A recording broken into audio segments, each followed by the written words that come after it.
Here are the readings for Friday of the 19th week in Ordinary Time.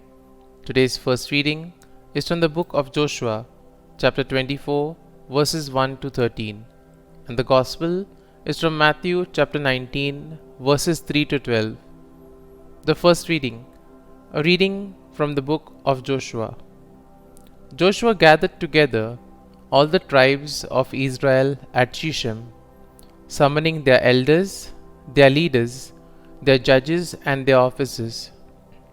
When they stood in ranks before God, Joshua addressed all the people.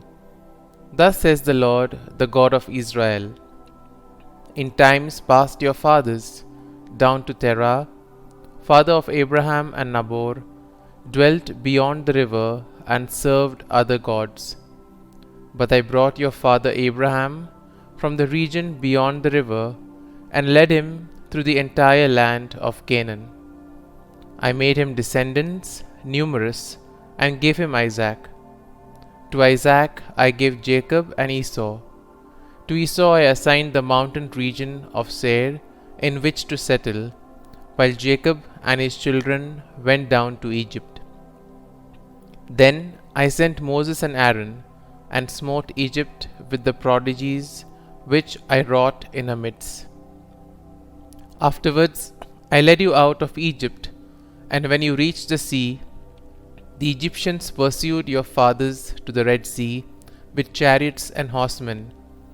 Because they cried out to the Lord, He put darkness between your people and the Egyptians, upon whom He brought the sea so that it engulfed them. After you witnessed what I did to Egypt, and dwelt a long time in the desert, I brought you into the land of the Amorites, who lived east of the Jordan. They fought against you, but I delivered them into your power. You took possession of their land, and I destroyed them. The two kings of the Amorites before you. Then Balak, son of Zippor, king of Moab, prepared to war against Israel. He summoned Balaam, son of Beor, to curse you, but I would not listen to Balaam. On the contrary, he had to bless you, and I saved you from him.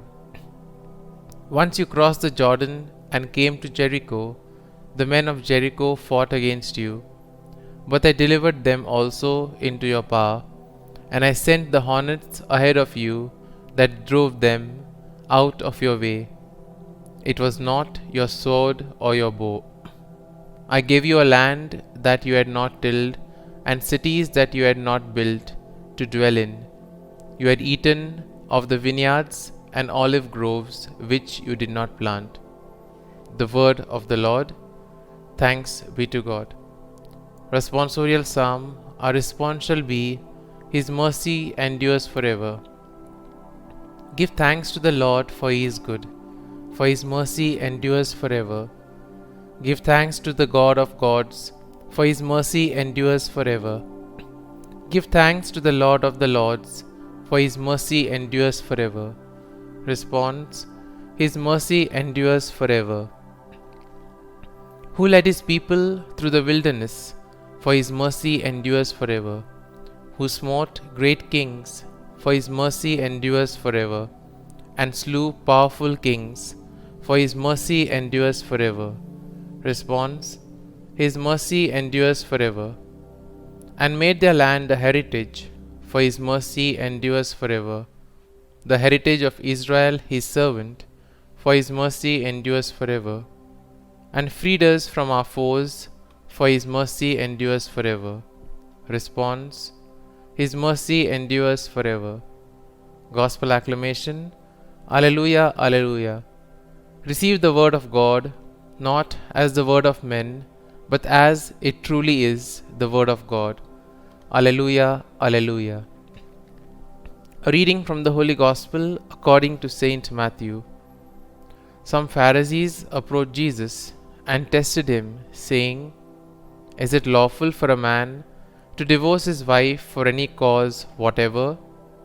He said in reply, Have you not read that from the beginning the Creator made them male and female, and said, For this reason a man shall leave his father and mother, and be joined to his wife, and the two shall become one flesh. So they are no longer two, but one flesh. Therefore what God has joined together, man must not separate. They said to him, Then why did Moses command that the man give the woman a bill of divorce and dismiss her? He said to them, Because of the hardness of your hearts. Moses allowed you to divorce your wives, but from the beginning it was not so. I say to you, whoever divorces his wife and marries another commits adultery. His disciples said to him, If that is the case of a man with his wife, it is better not to marry. He answered, Not all can accept this word, but only those to whom that is granted. Some are incapable of marriage because they were born so, some because they were made so by others, some because they have renounced marriage for the sake of the kingdom of heaven. Whoever can accept this ought to accept it. The Gospel of the Lord. Praise be to you, O Lord Jesus Christ.